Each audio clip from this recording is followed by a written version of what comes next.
皆さん、こんにちは。エマです。日本語ポッドキャストへようこそ。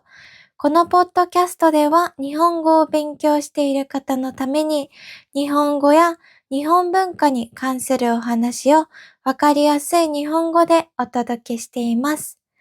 皆さん、今日もいかがお過ごしですか？皆さん、元気に過ごしてらっしゃいますかね？私が住んでいる町では、本当に今寒くて冬なので、寒くて雪も少し降っています。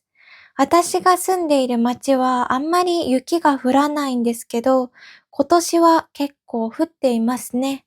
体感温度もマイナス3度くらい、氷点下なので本当に寒いです。皆さんもきっと寒い地域や暖かい地域に住んでいる方が、皆さんね、それぞれいらっしゃると思うんですけど、お体を大切にお過ごしくださいね。では、今日もお話を始めていきます。今日お話しするのは、日本のソウルフードについてです。日本のソウルフード。皆さん、日本のソウルフードって聞くと、どんなものが思い浮かびますか？きっとお寿司や唐揚げ、天ぷら、あとお鍋だったり、そういったうどんとかもあるかな。そういったたくさんいろんなものが思いつくと思うんですけど、今日お話しするのはお味噌汁についてです。お味噌汁。皆さん、お味噌汁食べたことがありますか？もしかしたら、お味噌汁について知らないっていう人もいるかもしれないんですけど、日本人にとってお味噌汁はすごく大切なものです。なんでかというと、私もそうなんですけど、本当に毎日食べるんですね。毎日食べます。朝食べる時もあれば、お昼はあんまり食べないんですけど、朝と夜に食べることが多いですね。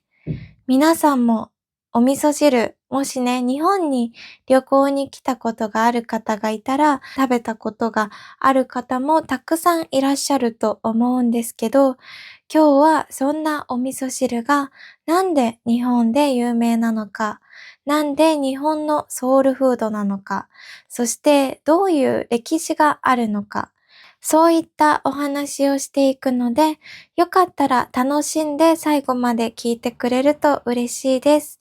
では、早速始めていきましょう。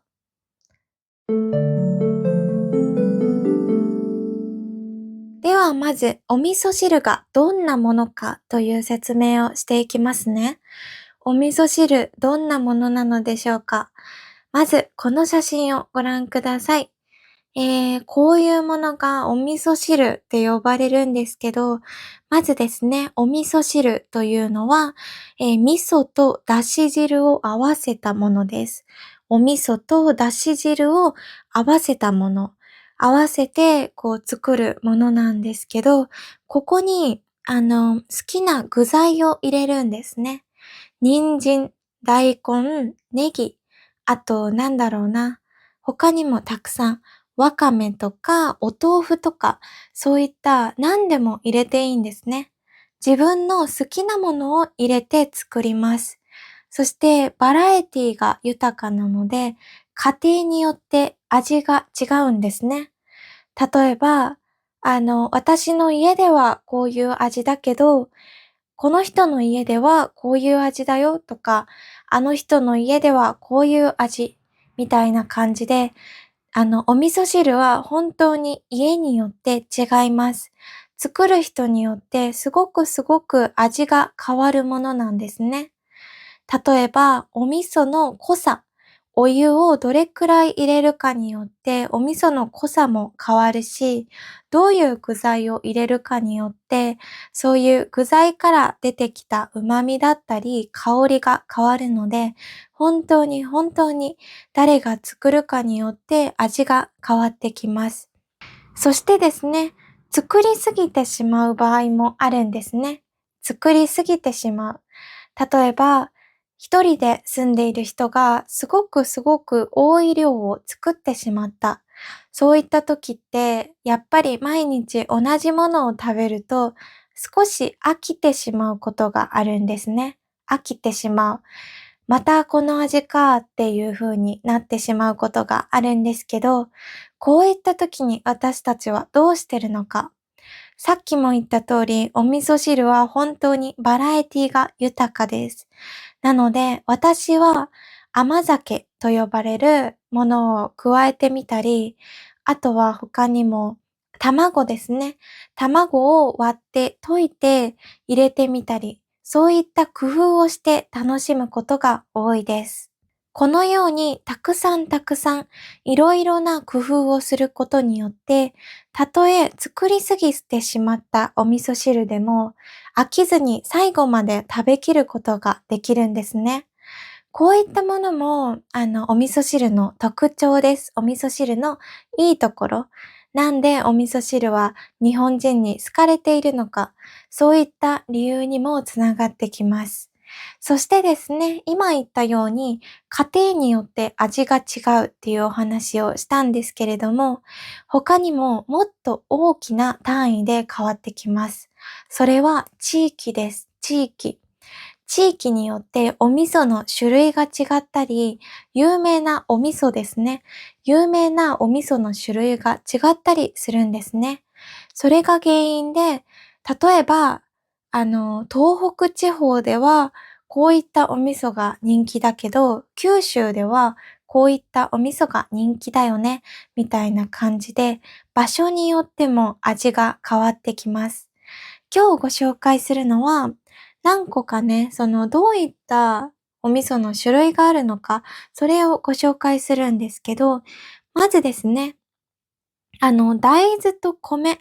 大豆と米によって、作られているものがあったり、あと、大豆だけで作られているもの、そして大豆と麦で作られているもの。こんな感じで、味噌の作り方から違います。味噌の作り方から違うので、もちろんね、味が変わってきますよね。どういう風に、どういうものを使って作るかによって、味噌の味が変わります。なので、その味噌を使ってお味噌汁を作るので、味噌が違うとお味噌汁の味も変わりますよね。そして、さっきも言った通り、お味噌は日本中で地域によって味が違うんですけど、これは実は味噌蔵と呼ばれるものがあるんですね。味噌蔵。味噌蔵っていうのは、お味噌を保管する倉庫のこと。お味噌を保管する場所ですね。味噌を保管する場所。それを味噌蔵と言います。そして全国にはなんと800以上の味噌蔵があると言われてるんですね。800以上の味噌蔵があったら、やっぱりその土地の歴史であったり、文化であったり、そういったものが見えるようになっています。見えるようになっておりますね。味噌蔵に行くと、どういうものが人気なのか、どの地域で、例えば、この地域ではこういう味噌が人気、こういう歴史があって、こういう食文化があるから、こういう味噌が人気だよ、みたいな感じで、本当にたくさん文化が味噌蔵によって見えるようになっています。そして味噌汁に関してすごく大切なこと。皆さんこれ疑問に思った方いらっしゃるんじゃないでしょうか。毎日作るのか、毎日味噌汁を作るのかっていうことなんですけど、味噌汁を作るのってさっきも言った通り、簡単なんですけど、そのお出汁に味噌を溶いて、味噌を合わせて作る。そして好きな具材を入れるだけなので簡単なんですけど、皆さん忙しいですよね。やっぱり毎日忙しい。しかも毎日スーパーにも行く時間がないっていう方のために、やっぱりインスタントがあります。インスタント味噌汁です。お湯を注ぐだけでできるお味噌汁ですね。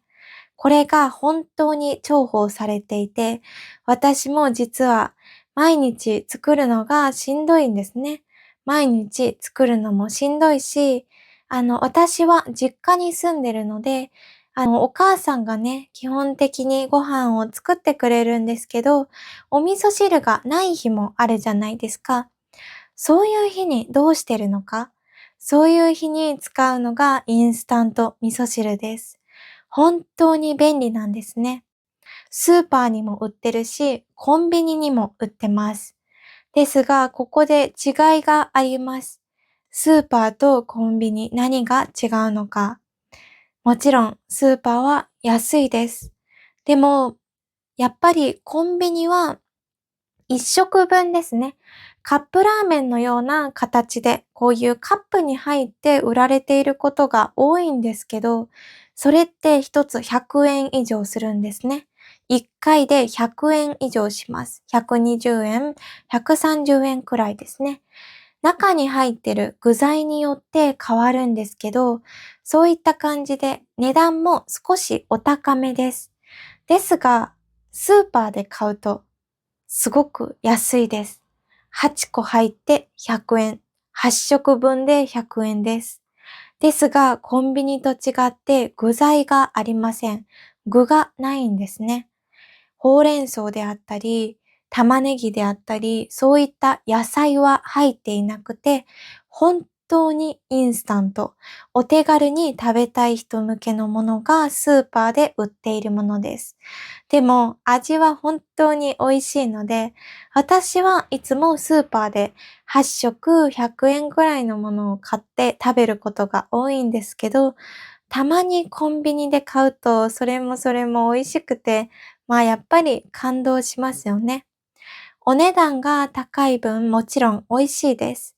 なので、もし、お味噌汁試したことがないっていう方は、まずはコンビニのものを試してほしいです。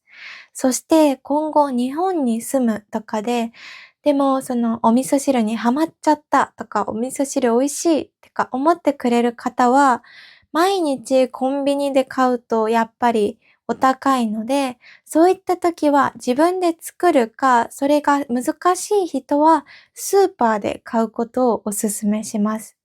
実際に私もオーストラリアに短期留学に行ってたんですけど、その時にお味噌汁を持って行きました。お味噌汁、8個入って100円のものを、スーツケースにこう詰めてね、持って行ってたんですよ。で、これが本当に良かった。やっぱり、オーストラリアにももちろん美味しいご飯がたくさんあるんですね。もう本当に美味しいご飯だらけなんですけど、やっぱり不意に、味噌汁が食べたいってなるんですよね。味噌汁が恋しい、味噌汁が食べたいってなるんですよ。そんな時にお湯を注ぐだけでお味噌汁が楽しめる。本当に便利で、インスタントは。なので、皆さんもね、もしよかったら一度、日本に住んでいる方とか、あと、旅行で日本に来てる人、もう持って帰りやすいんですね。こんなパックに、ちっちゃいパックに入っていて、8個入って100円なので、お安いし、小さいし、スーツケースに入れても邪魔にならないので、本当におすすめです。ぜひぜひ日本のお土産に持って帰ってくれると嬉しいなと思います。そしてですね、皆さん、お味噌汁は今話したように本当にいろんな特徴があって、すごくすごく有名なご飯の一つなんですけど、なんでここまで人気なんでしょうか？実はお味噌汁は、回転寿司、皆さん大好き回転寿司ですね。スシロー、くら寿司、いろんな回転寿司で、お味噌汁はあります。なんでここまで有名なんでしょうか？これは実はかなり昔まで遡ります。実はですね、本当に昔からあるんですけど、お味噌汁の起源は平安時代と言われています。起源というのはいつから始まったのか、いつからお味噌汁が出来上がったのかっていうことなんですけど、お味噌汁が平安時代に出来上がったのではなくて、味噌が平安時代にできたんですね。味噌が平安時代に出てきました。ここで初めて味噌という言葉が使われるようになったんですけど、実は平安時代では味噌はまだ贅沢品でした。高級品だったんですね。身分の高い人だけがお味噌を手に入れられる状態だったんです。しかもこの時はまだ料理の調味料として使われているのではなくて、そのまま食べ物につけたり、そのまま味噌を舐めたりして食べるのが一般的だったそうです。ですがですね、そしてこの後、鎌倉時代に中国からすり鉢というものが伝わってきます。すり鉢というものは、すって、ごまをすったりして、細かくするものなんですけど、これが伝わってきて、粒の味噌を潰したんですね。粒の味噌を潰してペースト状にしたことによってお湯に溶けやすくなった。これがきっかけでお味噌汁というものが生まれました。で、これはね、はじめ武士ですね。戦う人たちが味噌汁を食生活に取り入れ始めたんですね。食生活に武士たちが取り入れ始めました。そしてこの後どんどん時代は進んでいくんですけれども、これが一番衝撃的なというか、一番味噌汁ってすごいってなるお話です。これは戦国時代のお話なんですけれども、戦国時代ある有名な人がいました。徳川家康という方です。徳川家康。この方は日本の歴史において本当に有名な人なんですけれども、この人実は70歳以上生きたんですね。70歳以上。なんで私がこんなに今びっくりしてるかというと、今って人生100年時代って言われるんですね、日本では。100歳まで生きる方がすごく多いんですけれども、実はこの時代、戦国時代は平均寿命が30歳とか40歳とか、本当にお若かったんですね。すごく短命でした。命が短かったんですね。あんまり長く生きられない時代でした。ですが、この時代に徳川家康は、なんと70歳以上生きたんですね。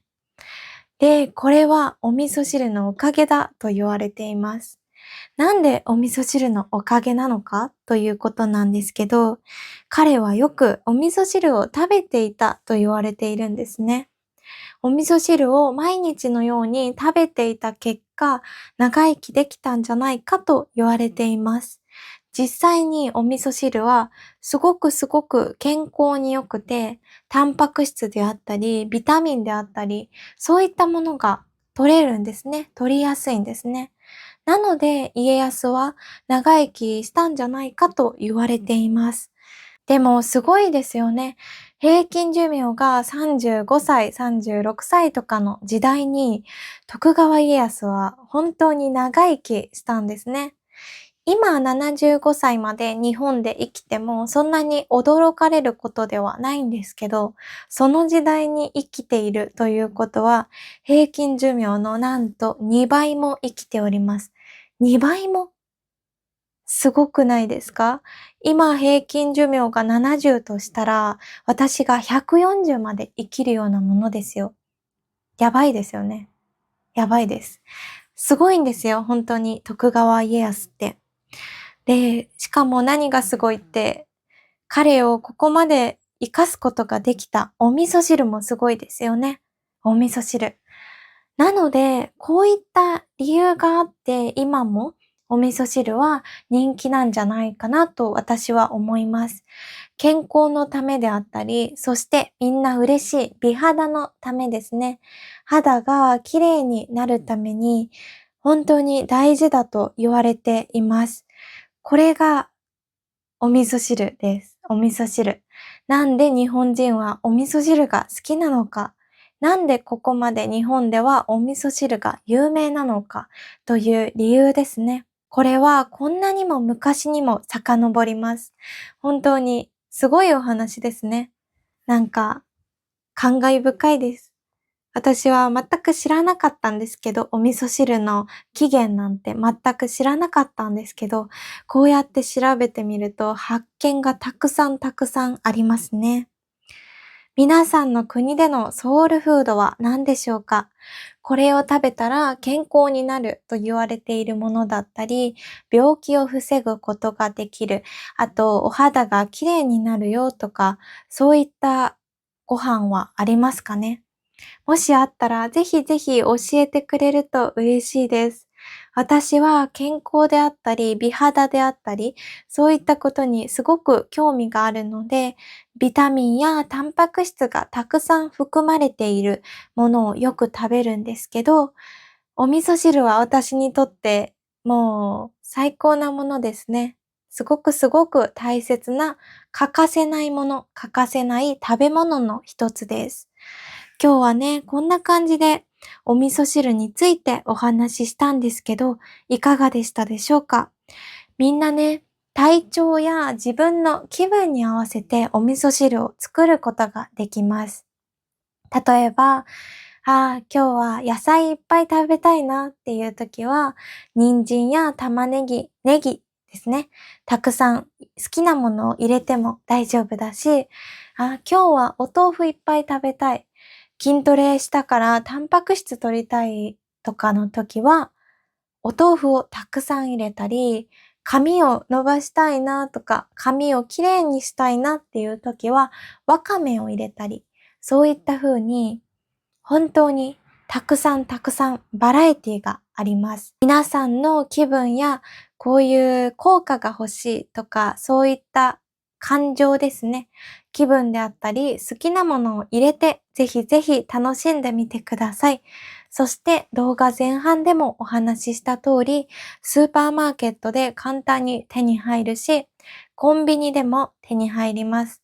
なので、試したことがない人は、まずコンビニで具材がたっぷり入った美味しいものを食べて、そして旅行に来てる人は、ぜひね、お土産でパックになってるものをたくさん持って帰ってください。本当にね、それくらい私にとって、日本人にとってお味噌汁っていうのは大切なソウルフードの一つです。今日はこんな感じで日本のソウルフードお味噌汁についてお話ししたんですけど、いかがでしたでしょうか？皆さんお味噌汁を食べたいって思ってくださった方はいらっしゃいますか？きっとね、一度食べてみたら病みつきになります。本当に美味しいので、ぜひぜひ食べてみてください。そして、もしね、お味噌汁にハマった方は、ぜひ一度自分でも作ってみてください。皆さんね、きっと美味しいお味噌汁が作れると思います。では、今日もここまで見てくれて本当にありがとうございました。いいなと思ってくださった方は、高評価、コメント、チャンネル登録もよろしくお願いいたします。そして皆さん聞きたいお話、聞きたいエピソードであったり、日本文化を知りたいとかがあったら、遠慮なくコメントで言っていただけると嬉しいです。では、これからもこんな感じでたくさんたくさん日本文化についてわかりやすい簡単な日本語でご紹介していくので、よかったら日本語の勉強に使ってほしいです。では、今日も本当にありがとうございました。また次回のポッドキャストでお会いしましょう。いい一日をお過ごしください。じゃあね。